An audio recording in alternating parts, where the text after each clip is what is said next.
Welcome to Playing with Fire, the podcast for people who are ready to custom build their love. We're talking about non-monogamy, however you design it, as an individuation opportunity. Want to leave the default and make your life spectacularly you? You're in the right place.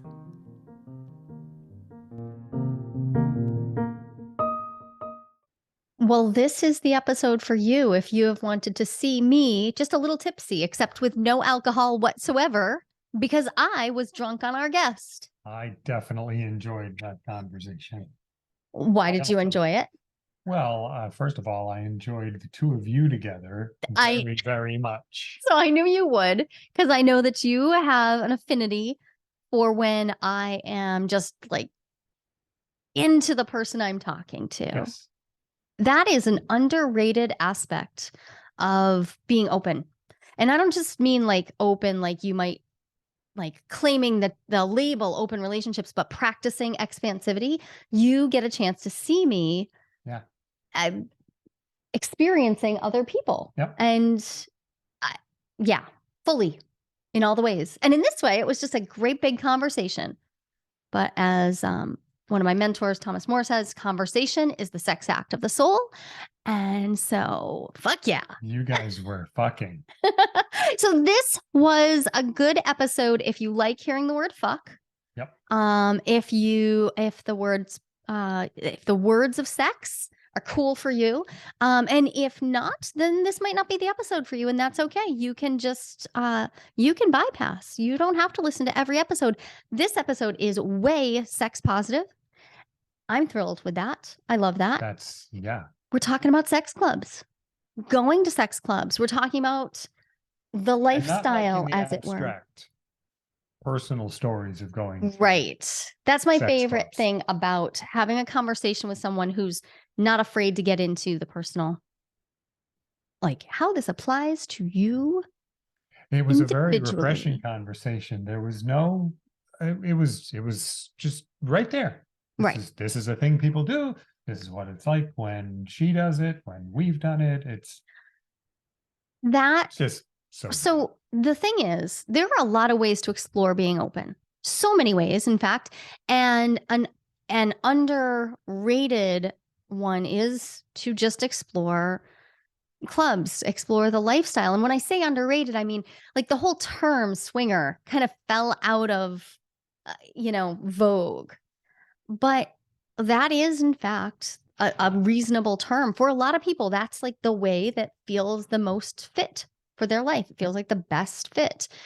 Or it feels like a fit for you and I. It feels like a fit alongside other experiences that we have. It's not the identity I walk around wearing, but yeah, sure. It makes sense in certain contexts at certain times. And sex club culture is just interesting to talk about. It is. It's just fun to talk about. It is for some fun stories too. Yeah. And I wanted to mention that in talking about this, there's a specificity. Like when any one person is having an experience, they're having their experience. So, if I were the center of this particular episode, my stories would be different. If you were the center of this episode, your stories would be different. Ashley's stories are Ashley's.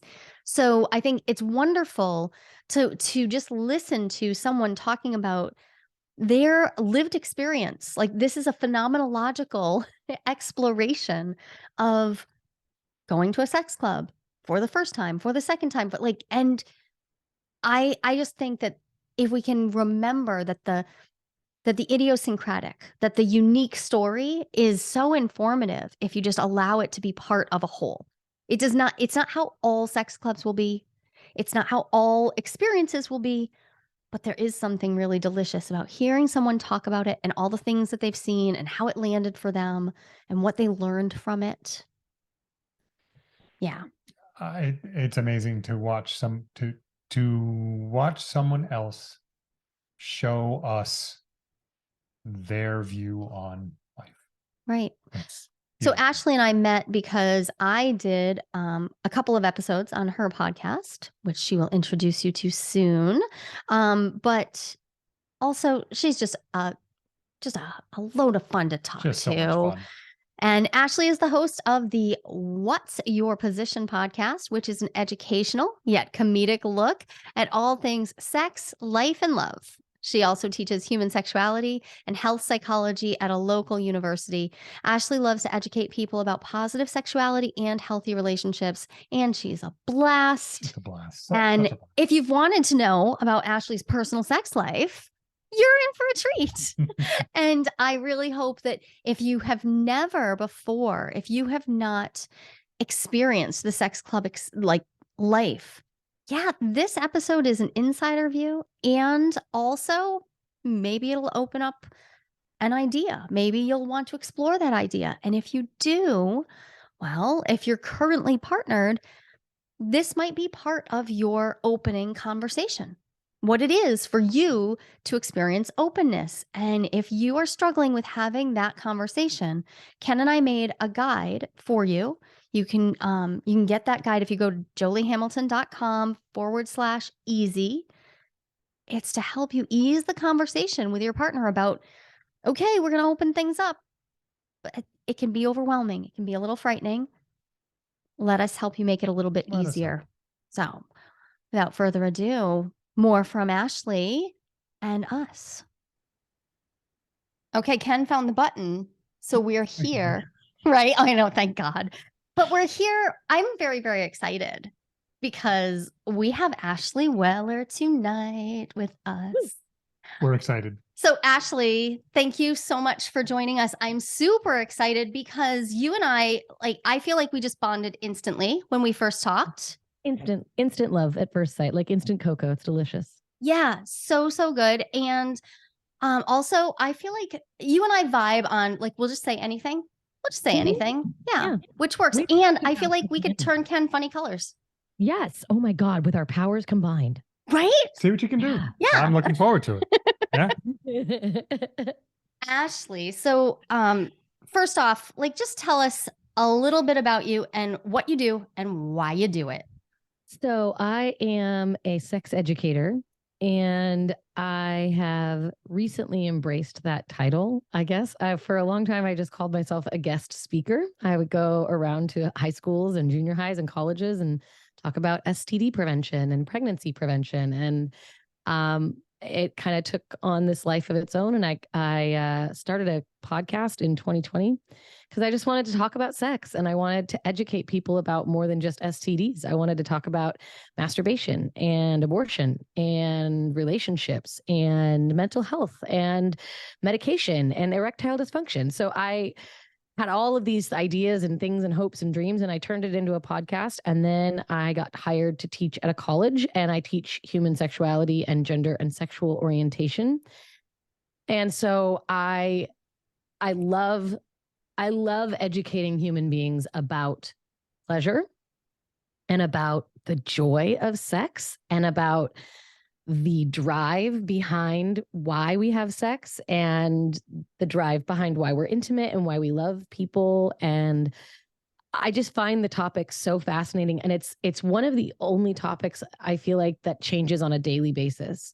So I love learning. I have always said, if I could go to school and get paid, that's what I would do for the rest of my life. And so being a professor and being a sex educator, it affords me that opportunity. I get to learn and buy amazing books and meet amazing people and learn all these new things about sex every single day. And I couldn't think of a better thing to do than to share that knowledge with as many people as possible. So that's why I do it. I can see why you two get along. We may have some things in common. It's true. Just a couple. Yeah. One of the things I love about your approach to education is that you're so present in it.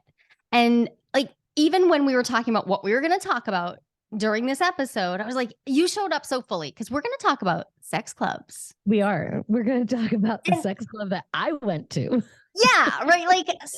There are a lot of us in the education space who are like, we'll talk about the topic, but that's right. It's different to take it to the next level and be like, let's talk about the topic. Let's talk about that topic. Let's get into it. Actually wear the things and go to the places and do the things at the places and really immerse yourself, almost like a sociologist would in a culture that an anthropologist would, like in a culture, and you want to go immerse yourself in that culture.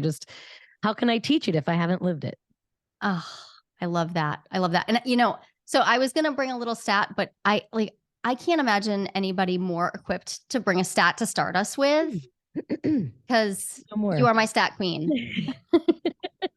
So the number of Californians who are in swinging relationships is 0.7% of California's population. And that's where I'm from.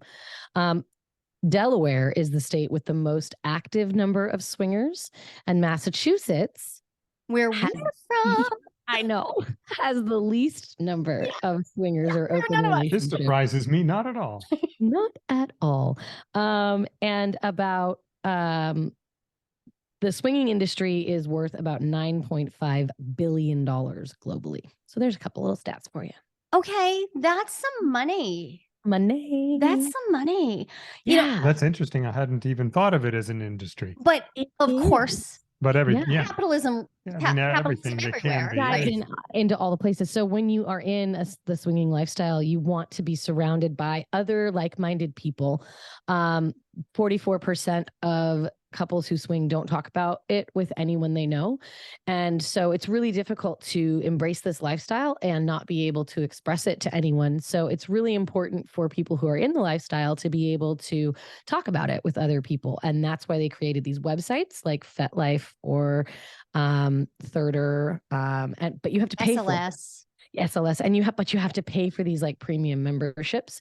And then all swingers clubs are members only, with the exception of one in New York called Plato's Nuts or something. I don't know. And you don't have to be a member. You can go if you're just like a casual Brooklyn, hey, I'm going to a sex club. Like you literally just go. You can just drop anybody. Anything's legal in Brooklyn. Is that no? It's not. I think it's anything's legal in Queens, not Brooklyn. But yeah, most swinging clubs are membership only. And so you have to pay this annual or this monthly membership just to be invited. And then you have to, on top of that, pay for a ticket to go to the sex club. So yeah, it's a commodity, big time.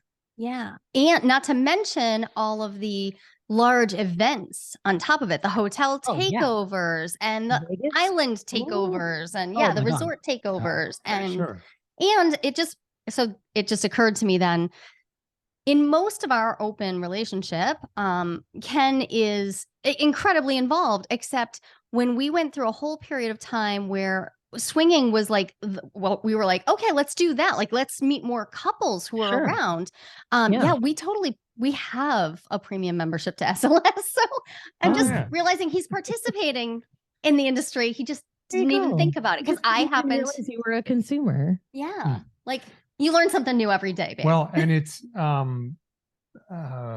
fitting the label swinging around everything. I don't necessarily come at it from that point of view, even though it's completely what it is. It's just not how it's framed in my head. So it's like, a swinger economy. Yeah, I'm part of that.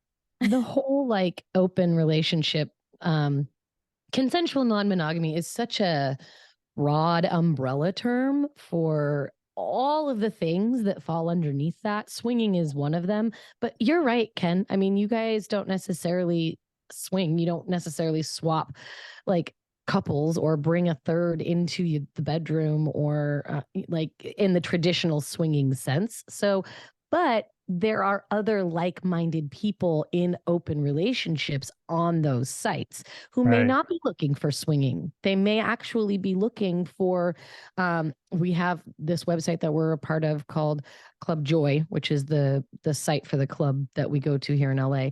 And there's a lot of people who post, hey, does anyone have a hall pass? Yep. And my husband and I had to look that up. I'm loving this. You're like on Urban Dictionary. What is a sexual hall pass? And we realized that one of them was looking for a couple to hook up with that night, but just them. So not like not a couple, right? Like a single. Yeah, just like a single, like anyone looking for a dude tonight, or like my wife doesn't feel like having sex, and so I'm on the hunt. The joys of living in California. Yeah. See, so the thing is, I actually we go through, oh my goodness, I am like choking over here. Don't. This is a very, It's very active topic for It you. really is. It's bringing up a lot. It's bringing up a lot. No, I hear it. I was thinking about how we go through periods of time where neither of us is in a particularly established relationship, and the swinging community is actually it's just the right fit in those moments. Right. Yeah. Because you can't manufacture that long-term relationship out of nowhere.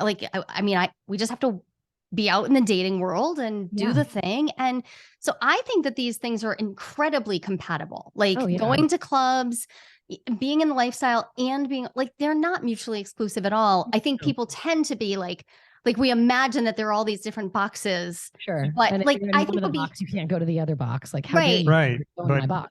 What you said about like-minded people, I mean, there it is. Yeah. That's why we originally started connecting to these various sites and everything. Yeah, these people appear to have a similar approach to sex and relationship. So there's a way to meet them. It's actually crazy that you say that, Ken, because the interesting stats on the sexual orientation of people who are in the lifestyle, and we say lifestyle, and I'm assuming your listeners know what that means, because well, let's define it for them, because we actually don't talk about swinging very much. We're so frequently we're talking about like deep relationships, or people really trying to craft bigger like polycule situations, things like that. Sure. When you talk about the lifestyle, when you use that phrase, it really means the open relationship, polyamory, swinging community, and they sort of lump them all together when talking about the lifestyle. So individuals who say go to a sex club aren't necessarily there to swap partners. They could be there because they're with a partner and they want to play on their own. They could be there because they have a fetish for voyeurism or for exhibitionism in their relationship, and they want to be there with that partner so other people can watch them have sex, and they don't invite anyone into their room or onto their bed. They could be there because they want to watch people have sex and want to see it and then go home and get really turned on with their partner. Any of those things can fall under the club or fall under the umbrella of going to a sex club. You don't have to be a swinger to go to a sex club.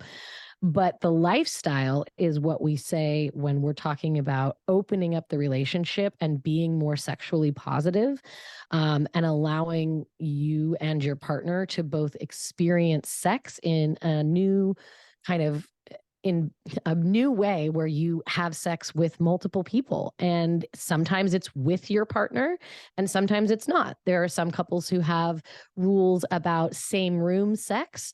That's where my husband and I are at right now. That's one of our absolute 100% no holds barred rules. Same room sex. So we don't have so you sex stay in the same room so that you sex with other people, but not out of each other's sight. Yep. And we try to come back to one another throughout the encounter. So it's not like, hey, you go have sex with that person, I'm going to have sex with this person, and we're not going to kiss or touch the entire time. We try to come back to one another. But there are some couples who say we are separate room couples and we want to engage in swinging where we full swap, meaning one person for one person. And we're going to do it in separate rooms because that's what gets us off. And that's totally fine. That's another level of the swinging lifestyle. And people who are in the lifestyle sometimes go to lifestyle clubs, which is another name for a sex club. So you might hear it called a lifestyle club or a lifestyle retreat, like in Mexico. The whole, take over the whole world, right? The whole island. We've actually been looking into them in Tulum. You can actually go to this island and go to basically this hotel that's a nude hotel. You don't have to have sex with anyone, but everyone who's there is like-minded. So they all are aware that there's going to be nudity and sex positivity and public sex, and you may be propositioned for sex, and everyone knows what consent is, and everyone knows what red, yellow, and green are. So the stoplight method, and you're in this safety of this community of people who is nurturing in regards to sex. And it's really one of the best parts about being in the lifestyle is meeting people in the lifestyle. So I think that these communities that they've formed online and these clubs that they have are so wonderful because it kind of helps you feel like you're not alone and that you're not like, dare I say, weird. Right. Odd. Okay. I mean, in particular, I think of the lifestyle as applying to people who are not, they haven't built like an open relationships community. Because they're not necessarily identifying this as like an innate quality of themselves, right? Mm-hmm. Like, and that's where I think I hear the word lifestyle and I think there are people who are like, yeah, we live the lifestyle when we can, but it's not necessarily the core of their being, right? Like I couldn't not at this point separate myself from my polyamory. It's right. They're entwined even when I don't have any other partners. Yep. Whereas swinging, I feel like I can step in and out of, and right. Yeah, I can be like, yeah, I'm in the lifestyle or I'm not. And I appreciate that distinction because I don't need everybody to be doing the same thing, but I love when the language helps me understand what other people are doing, and that lingo, all the stuff you were just saying, like that creates shared meaning. And now we have people who feel less of an odd person out. And there could be polyamorous individuals who maybe don't have partners at the time. And so they go into these clubs knowing I have a lot of me to give. I have a lot. I want to go and have sex with couples, or I want to go find a single person to have sex with. And it's welcome in these spaces. That sense of your sexuality is welcome here. And how you want to show that and represent that is welcome here. And your gender is welcome here. And it's just such a free, I'll get into it, but I've never felt better about myself. We got to hear. Okay. Wait, I have a question. Yeah. Have you always been this adventurous? Adventurous, yes. I am. I don't say no often, and it's a quality and a fault. I was just thinking about all the people who just noted your name, like, and are like searching. I'm glad you have kind of a common name because I think that the Google search hits just went up. They just binged for sure. I'm going to get so many DMs. I have a hard time saying no to things because I love life and I love living every aspect of life. And I want to learn all the things and do all the stuff and go all the places and eat all the food. And now I've added fuck all the people to that list. So it is this amazing sense of like, oh shit. Like I have always said yes. I've always done crazy stuff, climbed to the top of a tree when I was like 5. Like what? I mean, I've got the craziest story of youth. So I grew up in purity culture, but absolutely didn't believe a fucking word of it. I knew something was wrong. Masturbated. I knew something was wrong. Masturbated since the age of 5, like, and I knew something was right. And I'm like, there's something's not lining up here. And I wasn't allowed to take health class or human sexuality. And I'm like, there's a reason I'm being kept from this. Like somebody doesn't want me finding something out. And then that's like the best invitation ever. Oh yeah. Like, don't eat the chocolate cake. Are you kidding? Yeah. I ate the whole thing. And now I know how to bake chocolate cakes. And now I'm really good at making chocolate cake and sharing it with everyone. I've always been adventurous in my soul, but sexually adventurous, I would say no. I've always been very sexual. So I just like having sex. I'm actually a big fan of one-night stands. Yep. So I find those to be super hot, which is kind of why this lifestyle intrigues me, because you don't ever have to talk to these people ever the fuck again. It's true. Not even later that night if you don't want. Nope. Move on. I'm a huge fan of one and done. And when my husband and I sort of got together 18 years ago, we joked about going to a swingers club when we were like 22, and then we never really followed through. And we were in Costa Rica in January of 2022, and I had these really cute shorts on and they had pineapples on them. Oh. Oh, you wore the code. I didn't know. Okay, whoever sold you those shorts, they knew. They knew. And we were sitting at this restaurant and this couple kept looking over at us. And I was not in the prime. I was not in my prime. This was post 2021. I was large. I had not gone to the gym in a while and I was not feeling myself. It was, my husband was at his heaviest. Like, we were not like as cute as we are. And he was like, I think that couple's checking us out. And I'm like, babe, you think everyone's fucking checking us out? Like, that's facts. He literally thinks every single human being is checking us out. And I'm oblivious to these things, apparently. And I'm like, no, they're not. And then the girl walked up to go to the bathroom and she said something to him and he looked over at me and was like, do you know what time it is? And I was like, oh my God, they're checking us out. He was right this time. Who doesn't have an iPhone they can look at the time? Why are you asking me the time? Like, I mean, come on. It's the pineapples. It's the pineapples. And I realized it later and we started talking about it and didn't end up doing anything with that couple because that would have been crazy. Would have been awesome. But we were talking about how do we want to do this? Do we really want to do this? Man, what do we want to do? And I'm like, I want to go to a fucking sex club. Like, I've said this for years. I want to go to a goddamn sex club. Did he not? He didn't get it? It wasn't something he really wanted to do. It was the performance. Was it, but aspect. Okay. Because I was thinking, like, there's it being outside of your imagination, and then there's it's scary. Yeah, he really wasn't excited about the performance part of it or the social aspect. Like, how are you supposed to be social at these things? Mm-hmm. And I will say it is very difficult the first time you go. One of my best tips would be to go on that club's website before you end up going to a party and start posting. I'm going to go to the party on this weekend. Who's going to be there?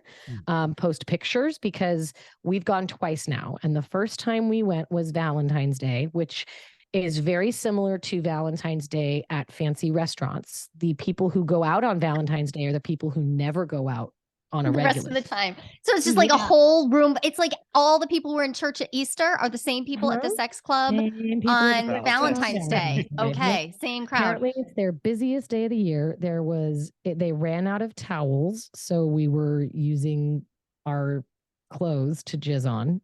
It was like not good. They ran out of water, like they ran out of all the space. There was no bed. You're just like stacking them up like pancakes against the wall. At one point we were in a bed and like it was really crazy. We got there and it was like I did 3 outfit changes. I was so fucking into it. Like it was my moment. Like it took a year to get there. It took a year. 17 years and then a year. 17 years. And then we started really being serious. And then it was like, all right, we can go. And I wanted so badly to be like, this is my place. These are my fucking people. Like, and I felt that way. And it was super empowering because everyone there is there to fuck. Like they are either going to fuck each other or they're going to fuck their partner or they're going to fuck themselves. And you know that. So there is no pretense. There is none of this like at the bar. It's not coy. There's no like, are we not gonna? It's like you go downstairs and you start fucking and someone comes up to you and says, can I join? It's easy.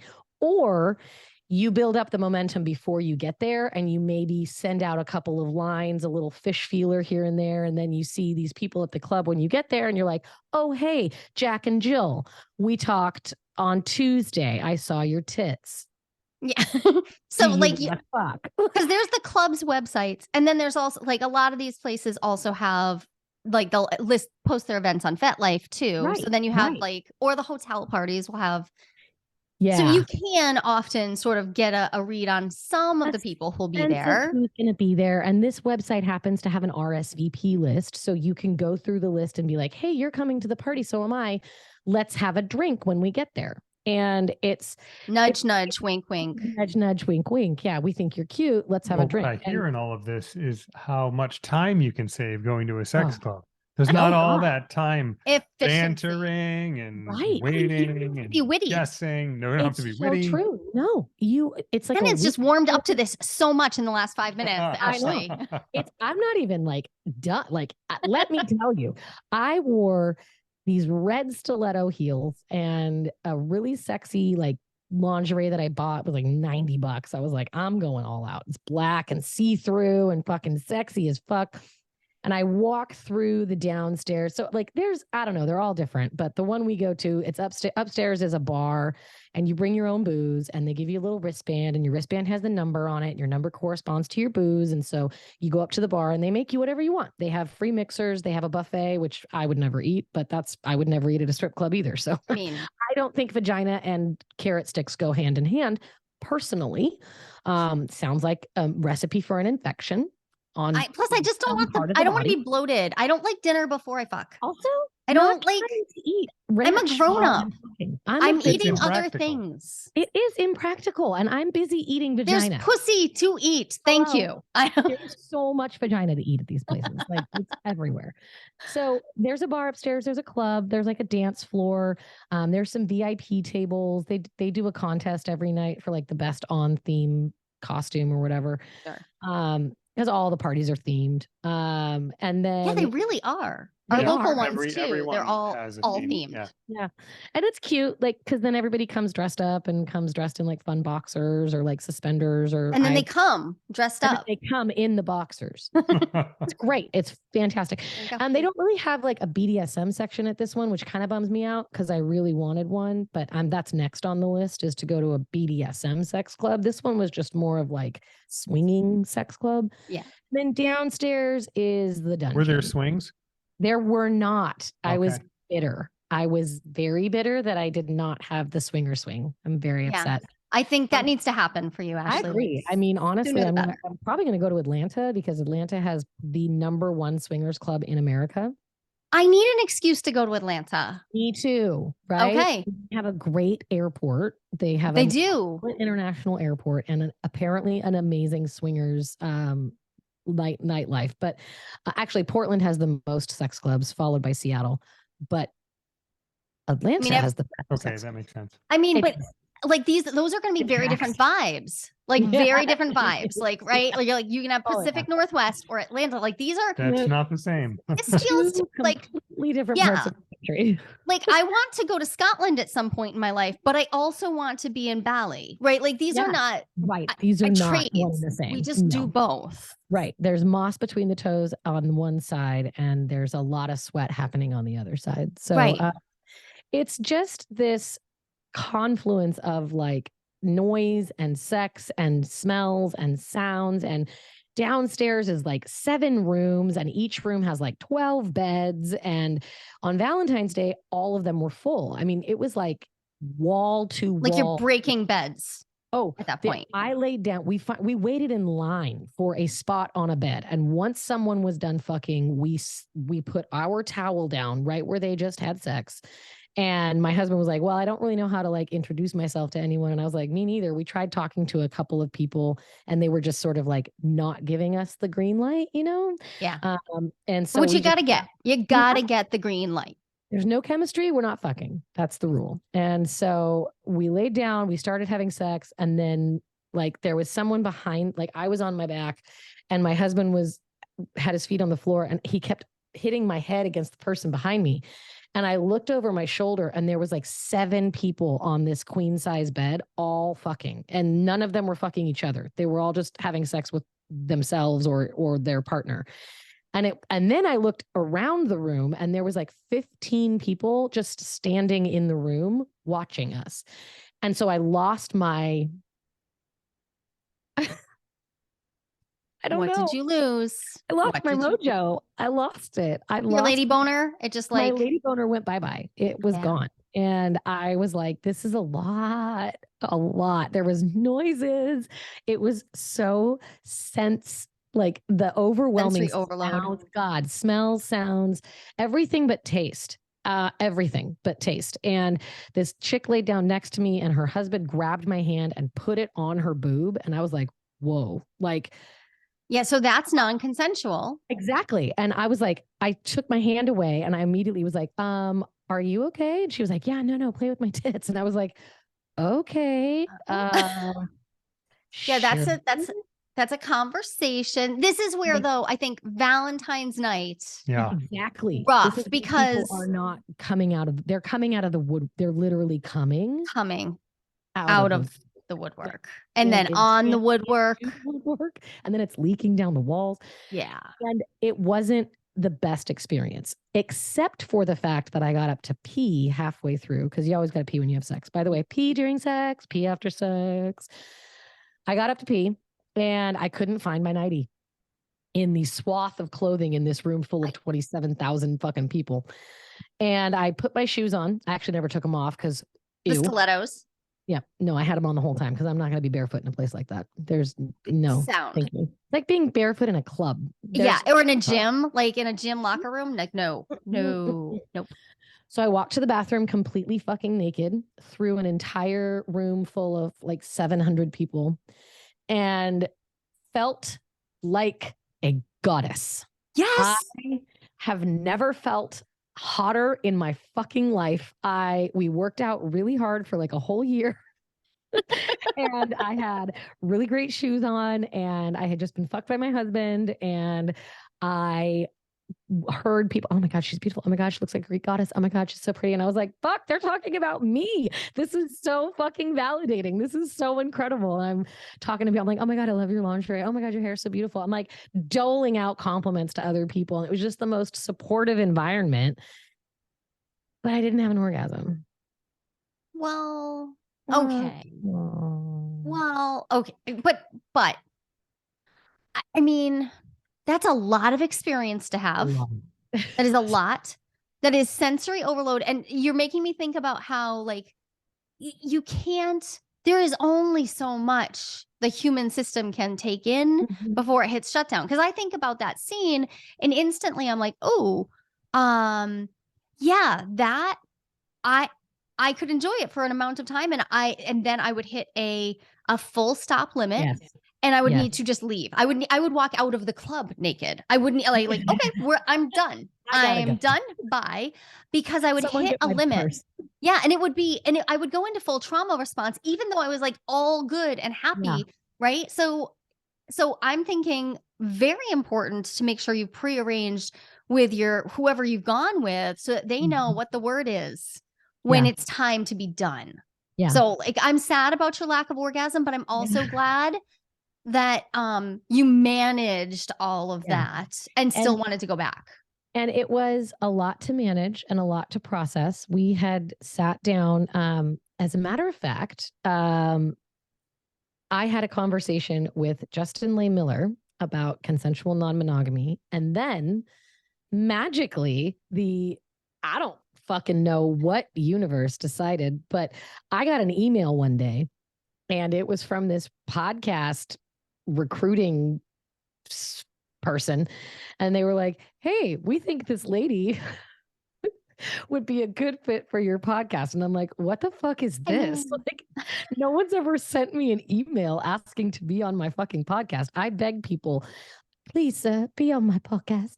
And here's an email coming in saying, hey, we think this lady would like you. And I was like, who the fuck is this? Do you want to be on my podcast? What do you want to talk about? And you were like, consensual non-monogamy and jealousy. And I was like, the universe is trying to tell me something, because I've got 2 consensual non-monogamy podcasts happening. So I took everything you said and everything that Justin Lay Miller said. Yes. And I feel like I'm in honored company right now.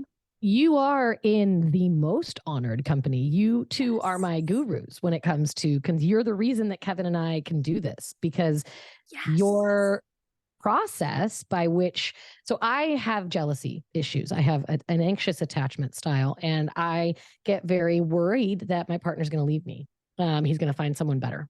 And I'm going to be. That's what your anxiety is for. It's to tell you that. I mean, always, on a daily basis. Just right there. And I learned about compersion from you, and really sat down and thought about seeing my partner happy and pleased. And I know I can please my partner. I'm fully aware of my capabilities as a sexual. Nailing it. Nailed it.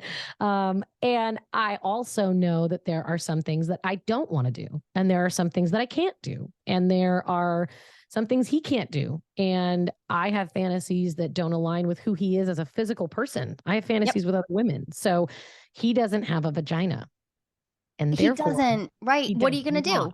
What are you going to do? Why? Ken and I are both bi, so I'm feeling this. Like I can wear a strap on, but I don't have a cock. I just don't. So like we got to be creative. It was this moment of like, okay, so I want to be happy for him, but also this moment from my purity culture background and just from sociological, just heteronormative monogamous society telling me your husband's fucking another person and you should be really mad. And I'm like, am I mad? I'm not mad. That's not the feeling I have. It's not anger. It's fear. It's straight fucking fear. Right. It's terrifying. And I mean, it's for a good reason. Jealousy has so much to teach us. And in that moment, the thing it's telling you it's not like it's not accurate. It is accurate. This is like we live with ambiguous circumstances. It's just that you also get to use this delightful technology of like communicating with your partner, speaking, building trust, And so yay. We sat down and we wrote down the why. Why did we want to do this? Why did we want to go to a sex club? Why did we want to open our relationship? And we had never done that. It had been a year and we had invited people into our home and we had had sex with other people with each other present. And we never talked about why. And so I was left assuming his why and he was left assuming my why. And we were both wrong. And you pick your nightmare scenario. That's what that's the pick. Yeah. Because we're cruel. Right. To ourselves. Yeah. And we also picked the wrong how. So we were executing it incorrectly and not communicating. We weren't debriefing, which is another thing I highly recommend that people always do, is go through a debrief.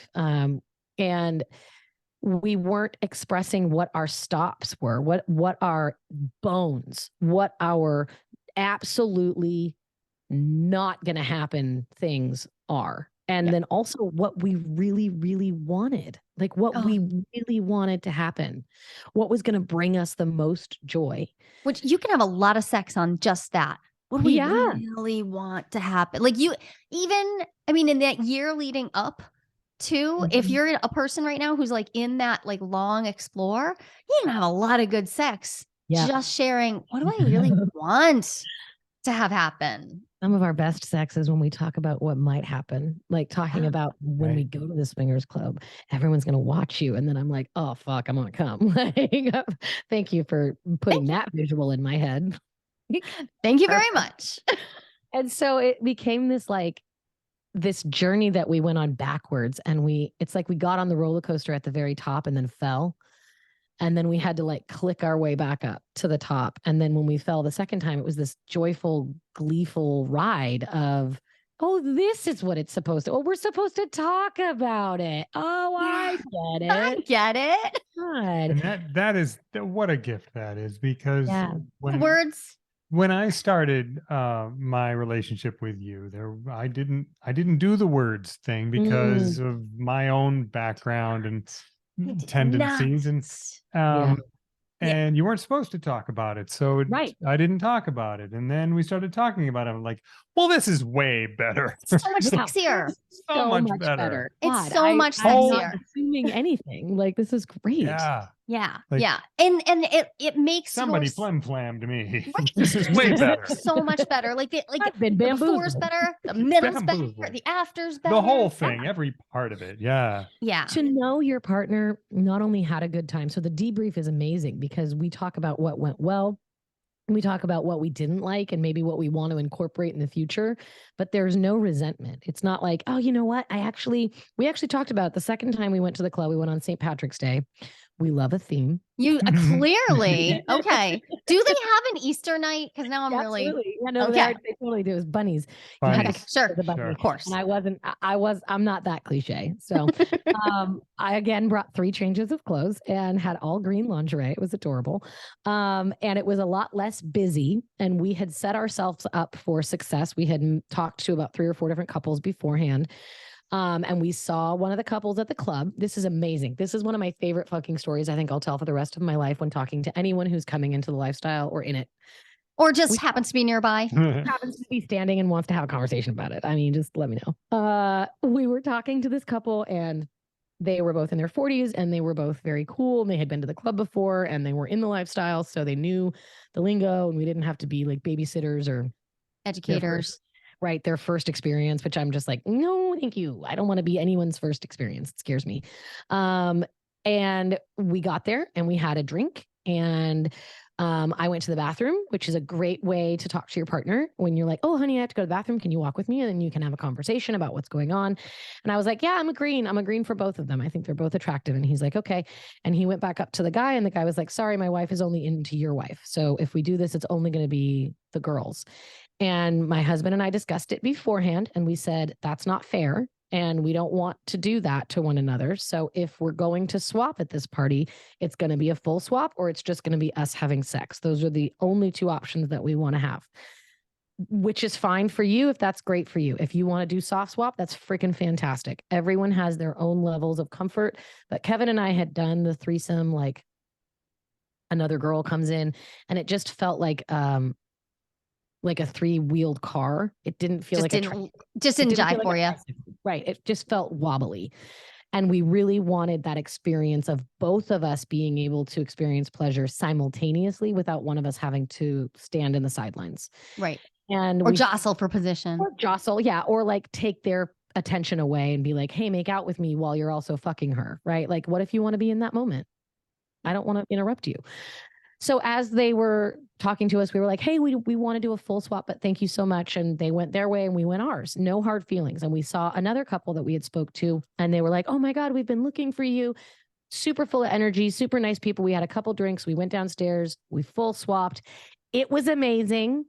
We went into a room by ourselves. There was no one else there. We were having a great time. Everyone was digging each other and I started having sex with the guy and I was like, oh, cool, I'm going to come.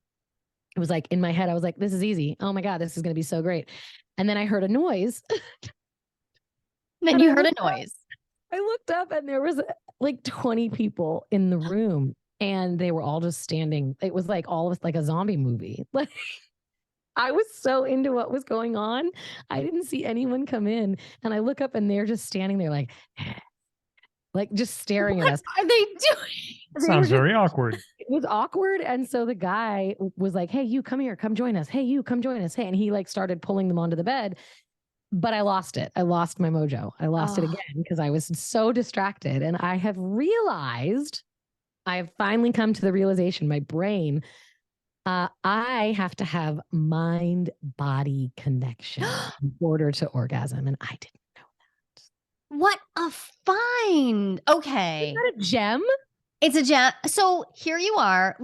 Can we I'm going to take out like a highlighter and highlight this. Mm-hmm. You have been orgasming since you were 5. Yes. You have educated yourself really, really well. Yes. You are super comfortable in yourself and feeling yourself and you've outfitted yourself and you know your stuff and you talk and you're not afraid to say the words and still you had this really key piece of self-awareness just waiting fall into place. To fall into place. And it would never have fallen into place without swinging.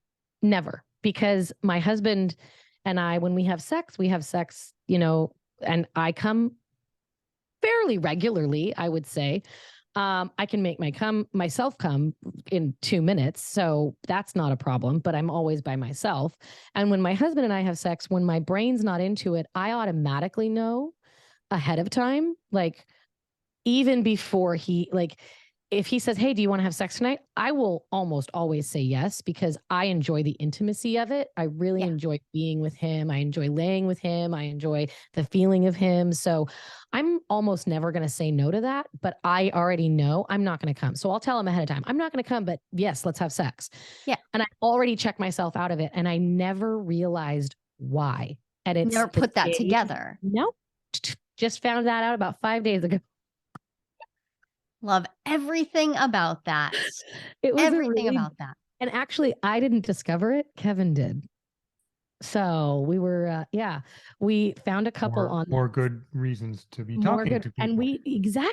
And we talk about our sex life a lot more now, which is true among couples who open their relationship. They actually say that their communication and their sex lives are exponentially better than their monogamous counterparts. So it actually helps communication in a relationship when people do decide to open up, because there are all of these things that you have to talk about and dig into.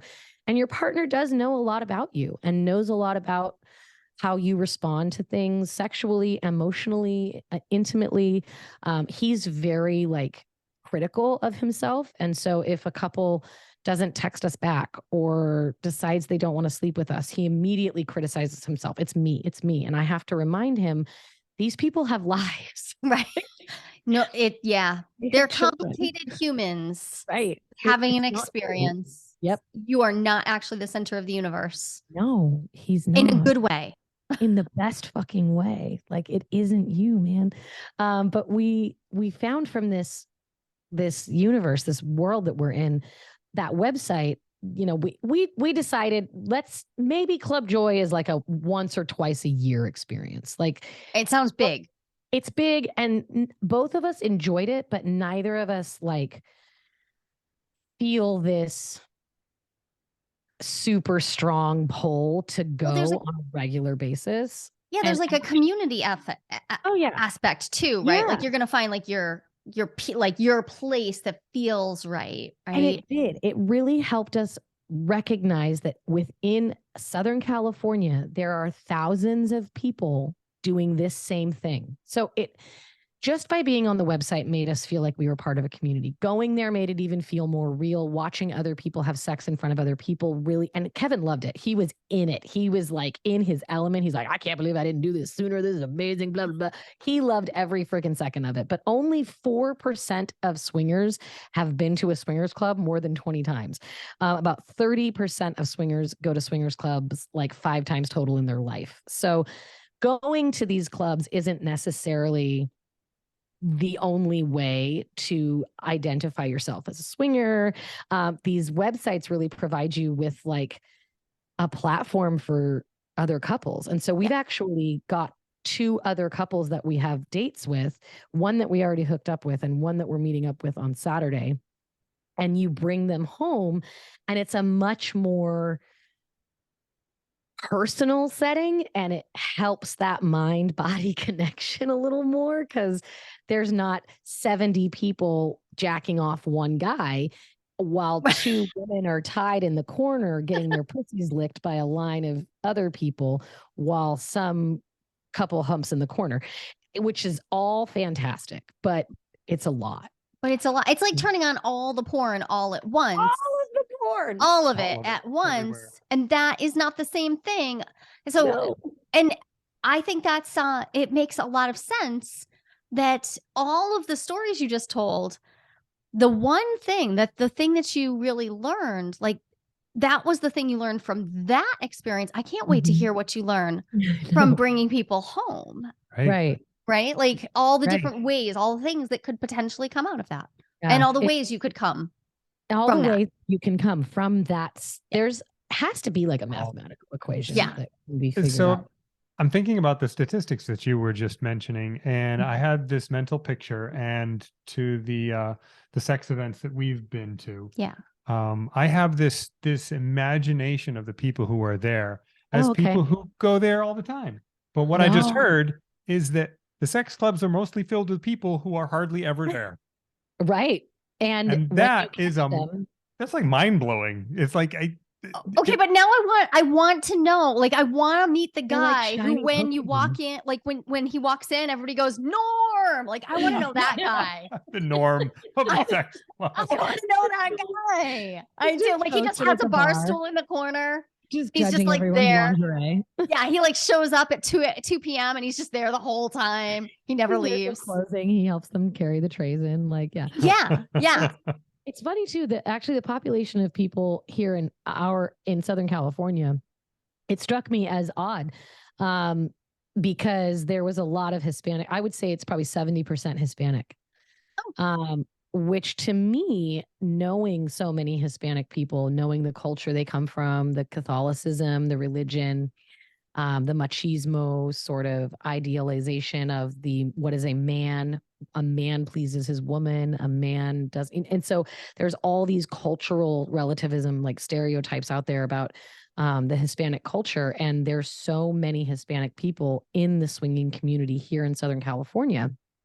It's overwhelmingly Hispanic, and young, like between 22 and like 32 is the average where we are. So we're the old people at the swing, and we're 40. And the average age in America for swingers is 35 to 55. Not in LA. LA does stand out. Right. Yeah. LA's not everywhere. Demographics of LA. What is the age range of LA? I don't. Yeah. Oh, it's so varied. It's so humongously varied. But we do have a large Latino population in Southern California, so it makes sense that there would be more Latinos in the swinging community here, just because they make up more of the population on average. But as a researcher, I was like, that is just interesting that this population who is so entrenched in Catholicism and so entrenched in a macho, manly, I'm the man kind of a mindset would be willing to share their spouse with another person. I love that this, like, it breaks the stereotype. Yeah. It does. Now, it completely shattered it. It's shattered it. I will not think that anymore. And it's incredible. And it was young, and everybody's super attractive. Everyone is body positive and embracing themselves and gender positive and sex positive. And the first night we were there, we just stood at the bar for a minute and watched as a probably 50-year-old woman walked in light up high heels and nothing else. She was butt ass naked, and she got up on stage just the whole night, just naked, just in her fucking birthday suit. Didn't even bring a change of clothes, which I find appalling. And we saw people with like boob tassels. We see people with jewels. We see guys that are wearing boxers. I saw a man in a 3-piece suit and a hat. Like, everyone. I want to know that guy. Right? That's my guy right there. I think he was Norm. He wasn't having it with me. It's just this really great, like, eclectic melting pot of human beings, but it was still a lot. And I do enjoy the organic, like, let's go out for drinks, let's get to know one another kind of feeling of like a couple. Well, there's relationship there, even if it's once. Yeah, there's still like there's a chance to connect on multiple levels rather than just fucking. Nothing wrong with that, but they're like, now you get different layers that you know of this person. You know, it's funny that you say that. I didn't even think about that, but when we started swinging, we didn't do the swingers club. For a year, we just went on these dating sites and brought people back, and I was angry the whole time. And I was like, I don't want to do this. Like, I don't want to do the dating, go on a date, be in a relationship, like someone else has your attention. Like, I don't want to do this. Yep. And it's just what we did. And I didn't know how to verbalize how frustrated I was. And then I was like, remove all emotion. Like, Alexa, delete emotion. Just want to go to a club and fuck. And I don't want to do anything. I don't want to know your fucking name. I don't even care if I see your face. Like, remove all emotion. And that wasn't it either. And I think more what it is this idea of, for me, equality, and the idea that we are both being pleasured or giving pleasure to someone else and that there isn't anyone who feels left out. And I never want anyone to feel left out. I'm always conscious of like what's happening in the corner. Are you okay? Like you're rubbing one out. Do you need assistance? Do you want to come here? Like You need assistance. Yeah. So, I mean, I see that phenomenon happen at parties. We see that phenomenon happen, especially if there's like one or two heterosexual guys in a room with a lot of bi guys. So like, okay, everybody's all playing. And then there gets to be a spot where like, oh, they might literally be the odd man out. Like, oh, right now, everybody's playing.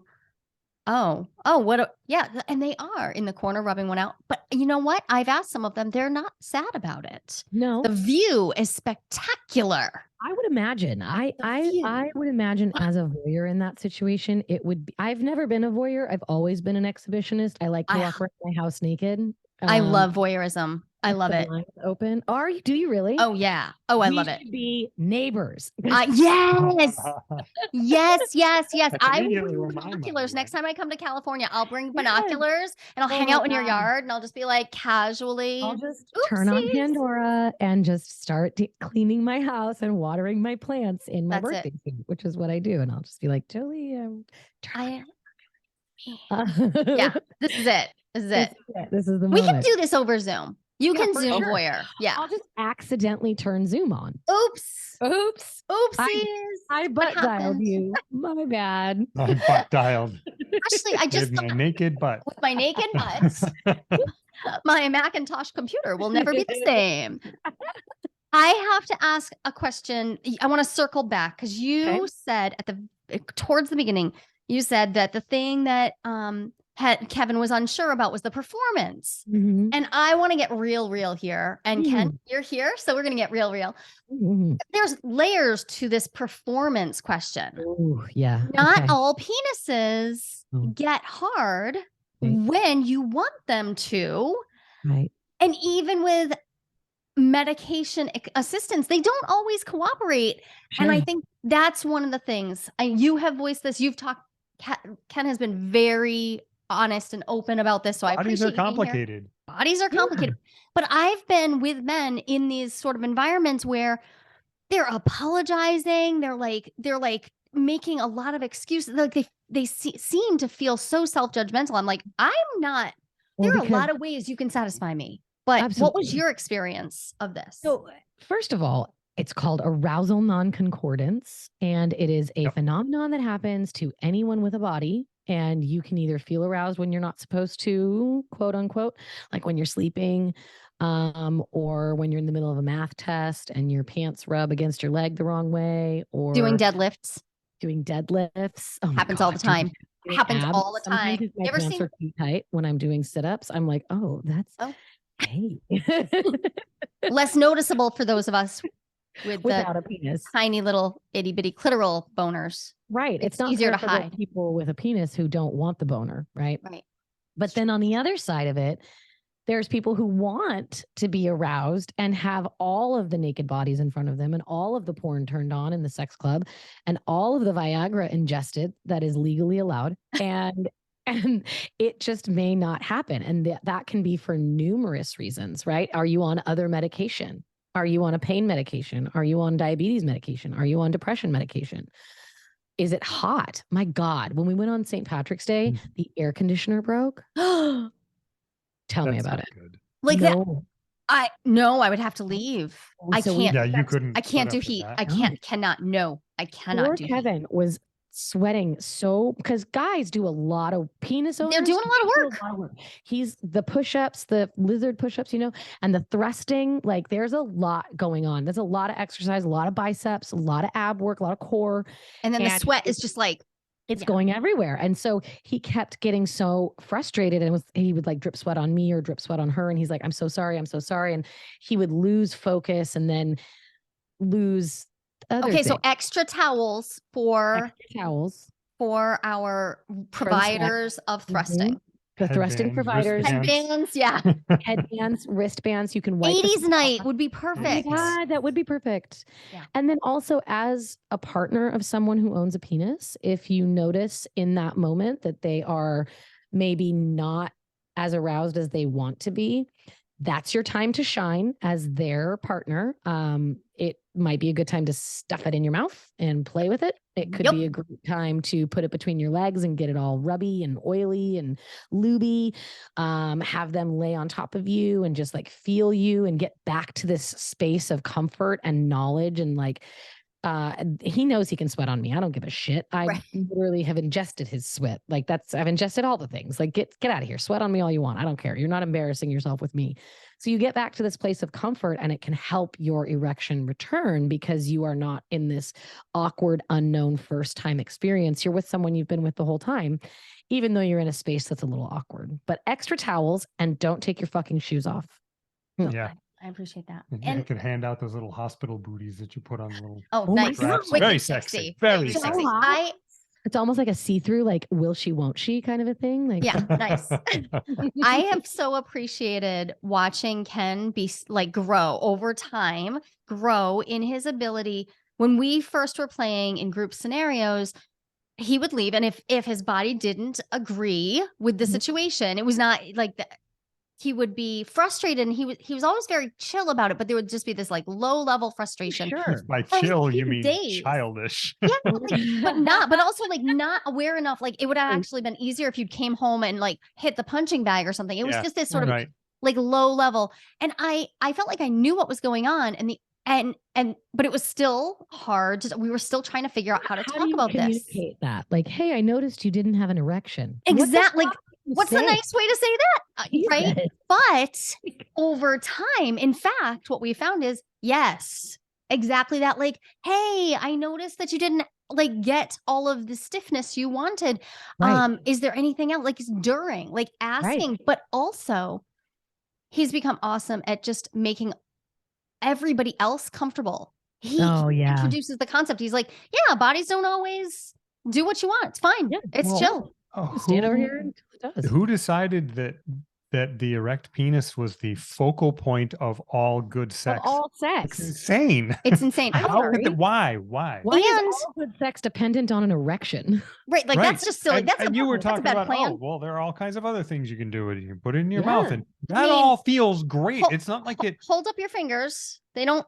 There, you're good. Also, if there are other things you want to do, there's other things you can do. Yeah. And there are products you can buy that are. Plus, in a couple weeks, we're having Michelle Renee come on to talk about Soft Cock Week. Right.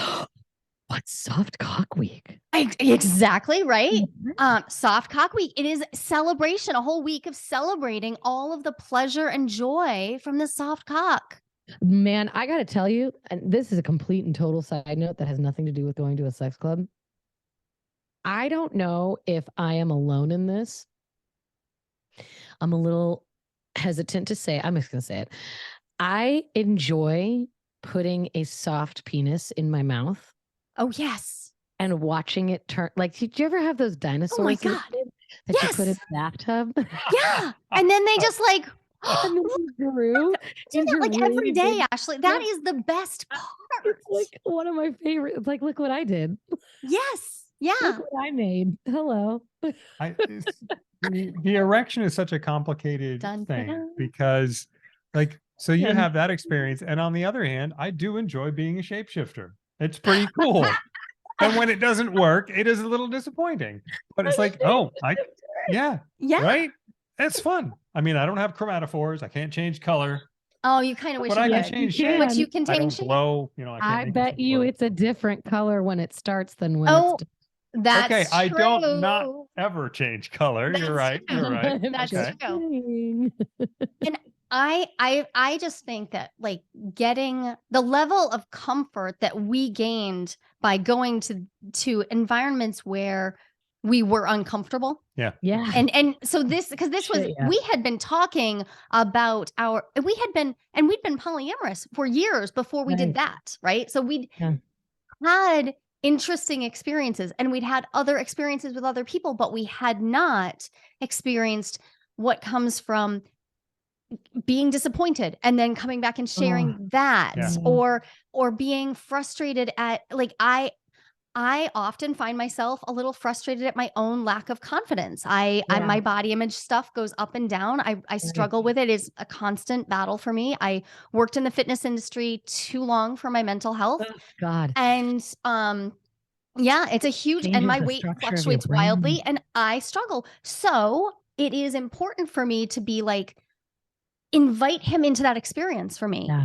And have him, like, he sees my goddess quality, even Right. when I can't. And that would be challenging for me to hold all on my own. I aspire. That's my aspirational goal, is to hold that 100% on my own. But I'm still like, I'm hovering at like 75%. And Yeah. so inviting him into my discomfort and being like, this is what's real for me. I'm scared.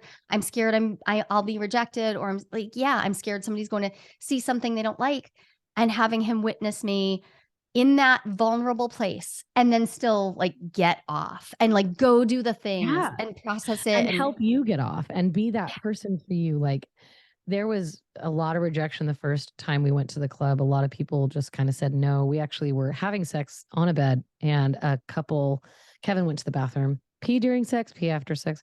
Kevin went to the bathroom, and this girl walked up to the bed and she goes, "Can my boyfriend and I join you?" And I was like, "Absolutely. I've been waiting all night for someone to ask that."